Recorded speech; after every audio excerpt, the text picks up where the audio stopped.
अस्सलाम वालेकुम everyone, hope you all are doing well. तो आज का टॉपिक है हमारा लिपिड्स। बायोमोलिक्यूल्स में कार्बोहाइड्रेट्स, लिपिड्स, प्रोटीन्स ये सब इंपॉर्टेंट पार्ट है। हमने कार्बोहाइड्रेट के टॉपिक को डिस्कस कर लिया था, तो आज का टॉपिक हमारा लिपिड्स है। इसमें हम क्लासिफिकेशन, उसकी प्रॉपर्टीज़, उसका स्ट्रक्चर एंड फैटी एसिड को भी इंक्लूड करेंगे। तो स्टार्ट करते हैं। सबसे पहले तो व्हाट इज़ लिपिड्स। तो लिपिड्स बेसिकली हमारे पास ऑर्गेनिक कंपाउंड्स होते हैं जिसमें hydrogen, carbon and oxygen atoms होते हैं, और ये जो है वो मिलके फ्रेमवर्क बनाते हैं for the structure and function of living cells. ठीक है, उसके बाद हम आ जाते हैं properties of lipids. Properties of lipids में आ जाती हैं ऑयल और ग्रीसी होती है, नॉन पोलर मॉलिक्यूल्स होते हैं, हेट्रोजीनियस ग्रुप ऑफ कंपाउंड्स होते हैं यानी कि हाइड्रोकार्बन चेन्स, और ये एनर्जी रिच ऑर्गेनिक मॉलिक्यूल्स होते हैं। ठीक है, ऑयल और ग्रीसी मतलब non polar molecules. Structure of lipid आप देख लें, सैचुरेटेड और अनसैचुरेटेड में किस तरह से इक्वेशन बनी हुई है। इसको आप याद रख लें कि अगर सैचुरेटेड और अनसैचुरेटेड का स्ट्रक्चर आप याद रख लें तो इससे बहुत इजीली आप कर सकते हैं जस्टिफाई कि कौन सा सैचुरेटेड है और कौन सा अनसैचुरेटेड है। और देखिए, अगर हम डायग्राम में देखें जो स्ट्रक्चर ऑफ लिपिड की यहाँ पे मैंने शो कराई हुई है, तो अनसैचुरेटेड के मिड में कार्बन और कार्बन का डबल बॉन्ड है और सैचुरेटेड में नहीं है डबल बॉन्ड, तो ये भी याद रख लें। उसके बाद हम आ जाते हैं classification of lipid. Classification of lipids तो नॉन स्पर्निफिएबल लिपिड्स और स्पर्निफिएबल लिपिड्स भी आप कह सकते हैं। देखिए, अगर हम यहाँ पे क्लासिफिकेशन की बात करते हैं तो क्लासिफिकेशन मेनली दो इसलिए होती हैं क्योंकि एक तरह के जो हमारे पास लिपिड्स होती हैं वो स्पर्निफिएबल होती हैं, और दूसरी तरह की हमारे पास जो लिपिड्स होती हैं वो नॉन स्पर्निफिएबल होती हैं। तो सबसे पहले हम इनको देख लेते हैं, उसके बाद हम टाइप्स ऑफ लिपिड यानी कि जो उसके बाद की क्लासिफिकेशन होती है सिंपल लिपिड्स, कॉम्प्लेक्स लिपिड्स, वो देखेंगे। तो सबसे पहले हम देख लेते हैं स्पर्निफिएबल लिपिड्स एंड नॉन स्पर्निफिएबल लिपिड्स। अब देखें, नॉन स्पर्निफिएबल लिपिड्स जो होते हैं वो जो है वो can not be disintegrated into smaller molecules, यानी कि स्मॉलर मॉलिक्यूल्स में ये डिसइंटीग्रेटेड नहीं हो सकते हाइड्रोलाइसिस के ज़रिए। तो it include cholesterol and prostaglandins, ये चीज़ें जो है वो इन्वॉल्व हो जाती हैं नॉन स्पर्निफिएबल में। यानी कि बेसिकली जब नॉन स्पर्निफिएबल की बात आएगी तो आपने ये ध्यान में रखना है कि ये स्मॉलर मॉलिक्यूल्स में नहीं हो सकते डिसइंटीग्रेट हाइड्रोलाइसिस के ज़रिए। तो इसमें एग्जांपल में आपको कोलेस्ट्रॉल वगैरह आ सकता है। उसके बाद अगर हम स्पर्निफिएबल लिपिड्स देखें, ये जो हैं वो कंप्राइजेज हो सकते हैं one or more ester groups enabling it to undergo hydrolysis, और हाइड्रोलाइसिस में भी ये मतलब हाइड्रोलाइसिस का प्रोसेस भी ये परफॉर्म करते हैं in the presence of base, acid और एंजाइम्स। इसमें क्या क्या आ जाता है, waxes and triglycerides, sphingolipids and phospholipids. अब हम आ जाते हैं टाइप्स ऑफ लिपिड्स में। तो टाइप्स ऑफ लिपिड्स में हमारे पास आ जाता है simple lipids, complex lipids, precursor and derived lipids. ठीक है, सबसे पहले हम सिंपल लिपिड्स को देख लेते हैं।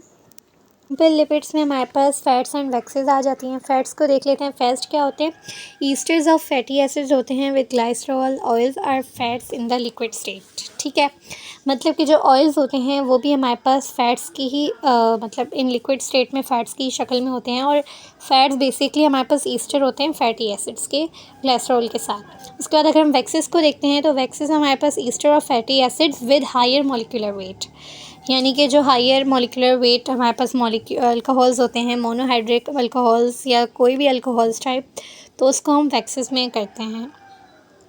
उसके बाद हमारे पास आ जाते हैं कॉम्प्लेक्स लिपिड्स।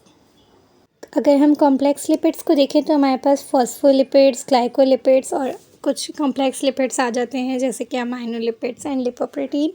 फॉस्फोलिपिड्स में अगर हम देखें तो lipids containing fatty acids, alcohol and phosphate group, यानी कि फॉस्फोलिपिड्स जो होंगे हमारे पास कॉम्प्लेक्स लिपिड, वो लिपिड्स कौन से क्या क्या चीज़ें, fatty acids, alcohol and phosphate group. They frequently have nitrogen containing basis, यानी कि नाइट्रोजन कंटेनिंग बेसिस भी हो सकती हैं, for example ग्लाइसरो phospholipid.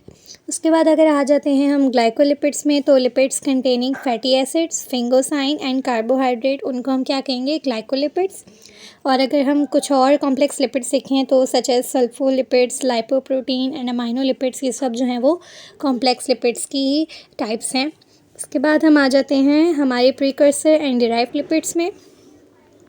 Precursor and derived lipids में हमारे पास स्टेरॉइड्स एंड फैटी एसिड्स आ जाते हैं। स्टेरॉइड्स को हम लिपिड्स में इसलिए रखते हैं क्योंकि ये हाइड्रोफोबिक होते हैं और इनसोल्यूबल इन वाटर होते हैं, बट ये लिपिड्स से रिजेंबल नहीं भी करते इसलिए क्योंकि उनका स्ट्रक्चर जो होता है वो कंपोज्ड होता है 4 फ्यूज रिंग्स से। तो आप इसको मतलब हाँ या ना के उसमें भी आ सकता है, क्योंकि आधी चीज़ें इनकी लिपिड से मैच करती हैं और आधी चीज़ें रिजेंबल्स नहीं करती।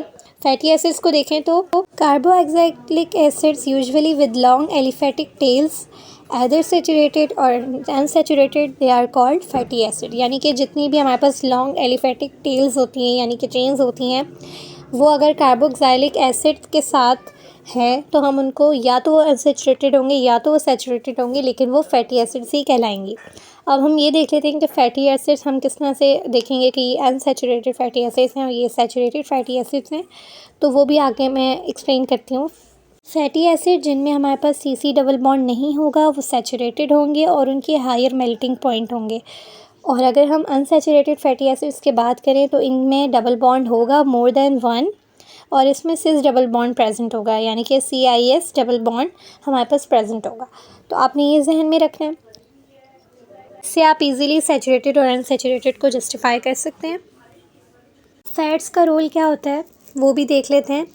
ये नेसेसरी होते हैं हमारी बॉडी के प्रॉपर फंक्शनिंग के लिए, और ये इंसुलेशन प्रोवाइड करते हैं हमारी बॉडी को और एनर्जी स्टोर करते हैं लॉन्गर पीरियड ऑफ टाइम, यानी कि ज़्यादा टाइम के लिए हमारे पास जो है वो एनर्जी स्टोर कर देते हैं हमारे पास फैट्स। तो फैट्स भी हमारी बॉडी के लिए इम्पॉर्टेंट होते हैं। तो यहाँ पे हमारा लिपिड्स का पूरा टॉपिक यहाँ पे क्लोज़ होता है। होपफुली आपको लिपिड्स, उसकी क्लासिफिकेशन, उसकी प्रॉपर्टीज़, उसकी स्ट्रक्चर सब कुछ अच्छे से समझ आ गया होगा।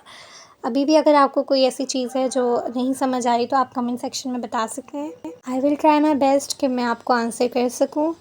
नेक्स्ट वीडियो के लिए अल्लाह हाफ़िज़, अपना ख्याल रखिएगा, दुआ में याद रखिएगा।